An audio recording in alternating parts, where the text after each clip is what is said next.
আজ আপনাদের সাথে শেয়ার করব খুব সহজ এবং নরম তুলতুলে তেলে ভাজা কেক।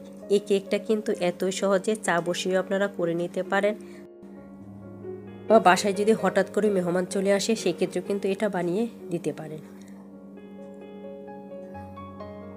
আর যদি এটা বানিয়ে রেখে দেন তাহলে কিন্তু বাচ্চারা যে কোনো সময় এটা খেয়ে নিতে পারে, বা বাচ্চাদের টিফিনও দিয়ে দিতে পারেন। তো এখানে আমি রেসিপি করার জন্য হাফ কাপ গরম পানি নিয়ে নিয়েছি, আর গরম পানির সাথে আমি দিয়ে দিয়েছি হাফ চা চামচ ইস্টটা দিয়ে একটু নেড়ে চেড়ে সাইডে রেখে দিয়েছি।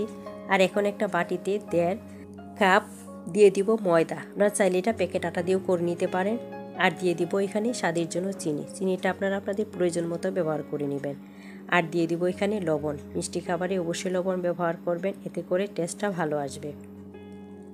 এখন ইস্টটা যে আমি গুলিয়ে রেখেছিলাম সেটাও এটা এখানে দিয়ে দিচ্ছি। আপনারা চাইলে ইস্টটা 10 মিনিট অ্যাক্টিভ করে এরপর ব্যবহার করতে পারেন। সেক্ষেত্রে রেসিপি করার আগে 10 মিনিট আগে এটা রেখে দিবেন একটু গুলিয়ে অল্প পানি দিয়ে। এরপর এটা 10 মিনিট যদি রেখে দেন দেখবেন যে ফুলে ডাবল হয়ে যাবে, এরপর ব্যবহার করতে পারেন।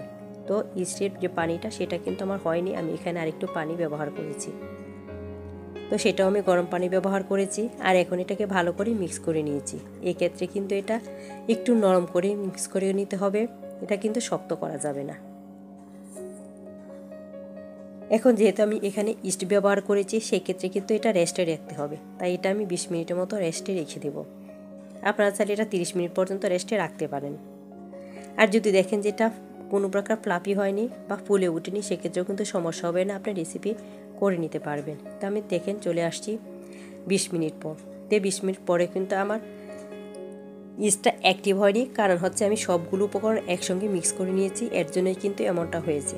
আপনার ইস্টটা যদি অনেক দিন বাসায় থাকে সেক্ষেত্রে যদি অ্যাক্টিভ আগে না করে নেন তাহলে কিন্তু ইস্টটা ফুলতে চায় না, সেক্ষেত্রে সমস্যা হবে না, আপনি এভাবে করে নিতে পারেন। এখানে আমি দিয়ে দিয়েছি কালো জিরা সামান্য, আর দিয়ে দিয়েছি সামান্য বেকিং সোডা। আমি এখানে 2 চিমটির মতো বেকিং সোডা ব্যবহার করেছি। আর এখন বেকিং সোডা আর কালো জিরা এটা সবটাই আমি এখন ভালো করে একটু মিক্স করে নেব। এক্ষেত্রে একটু সময় নিয়ে কাজটা করে নিতে হবে, যেহেতু আমি এখানে বেকিং সোডা ব্যবহার করেছি, না হলে কিন্তু বেকিং সোডাটা পুরোপুরি ময়দার গায়ে লাগবে না, আর আমার কেকটাও কিন্তু ভালো হবে না। তাই আমি এটাকে একটু সময় নিয়ে মুথে নিয়েছি। আর এই ডোটা কিন্তু হবে অনেক স্টিকি, হয়তোবা যখন আমি মাখিয়েছি আপনারা খেয়াল করেছেন। আর এখন একটু চেক করে নিচ্ছি যে আমি যে কেকগুলি বানাবো সেটা কি হবে কিনা, মানে ডোটা আমার পারফেক্ট হয়েছে কিনা।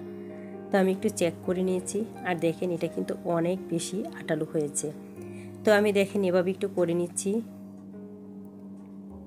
বুড়ো আঙ্গুলের যে ফাঁক সেখান দিয়ে আমি একটু বের করে তারপরে আমি এটা চেক করে নিয়েছি। আর এদিক দিয়ে আমার তেলটা কিন্তু পুরোপুরি গরম হয়ে গেছে। তেলটা কিন্তু বেশি গরম করতে যাবে না, এতে করে দেখবেন কেকগুলি দেওয়ার সাথে সাথে পুড়ে যাবে, সেক্ষেত্রে কিন্তু দেখতেও ভালো লাগবে না আর খেতেও ভালো লাগবে না। তো চুলার আঁচটা কমিয়ে এরপর আপনি এগুলি বানিয়ে নেবেন। তো দেখেন দিতে দিতে কিন্তু কালার চলে আসছে, আর যদি একটু দেরি হয় তাহলে দেখবেন যে এটা পুরো কালো হয়ে যাবে। তো আমি 4টা দিয়ে দিয়েছি, কারণ এই কেকগুলো ফোলার মতো জায়গা থাকতে হবে, তাই বেশি দিবেন না, অল্প অল্প করে বানিয়ে নেবেন, বেশি দিলে ফুলতে চাইবে না। আর এটা কিন্তু খুব সহজ, দেখবেন যে দিতে দিতেই অনেক ফুলে যাবে আর তাড়াতাড়ি হয়ে যায়। আর দেওয়ার পর কিন্তু এটা বারবারে উল্টিয়ে দিচ্ছি যাতে করে প্রত্যেকটা সাইডে সুন্দরভাবে কালার আসে। আর দেখেন কতটুকু নরম তুলতুলে হয়েছে। আর এই পর্যায়ে কিন্তু চুলার আঁচটা আমি মিডিয়ামে রেখেছি, আর মিডিয়ামে করে সবগুলো আমি বানিয়ে নেব, কারণ বেশি যদি বাড়িয়ে দেওয়া হয় তাহলে কিন্তু দেখবেন কালারটা সুন্দর হবে না, পুড়ে যাবে। আর এই পর্যায়ে দেখেন আমি একেবারে গোল্ডেন ব্রাউন কালার করে ভেজে নিয়েছি। আর কেকটাও একটু গোল্ডেন ব্রাউন কালার করে ভেজে নেবেন, এতে করে খেতে বেশি ভালো লাগবে।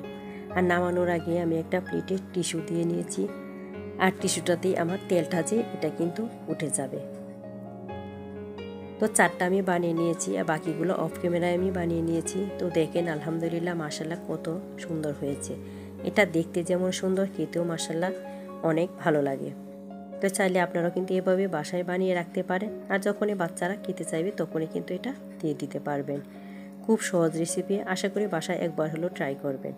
ভিডিওটা যদি ভালো লাগে চ্যানেলটা সাবস্ক্রাইব করে পাশেই থেকে যাবেন, পাশে থাকা বেল আইকনটা প্রেস করে দিবেন, এতে করে যখনই আমি প্রথম ভিডিও দিব তখনই চলে যাবে নোটিফিকেশান আপনার মোবাইলে। আর ভিডিওটা যখন দেখতে চাইবেন তখন আবার খুব সহজে দেখে নিতে পারবেন। যদি ভিডিওটা ভালো লাগে ফ্রেন্ড ও ফ্যামিলির সাথে শেয়ার করতে পারেন।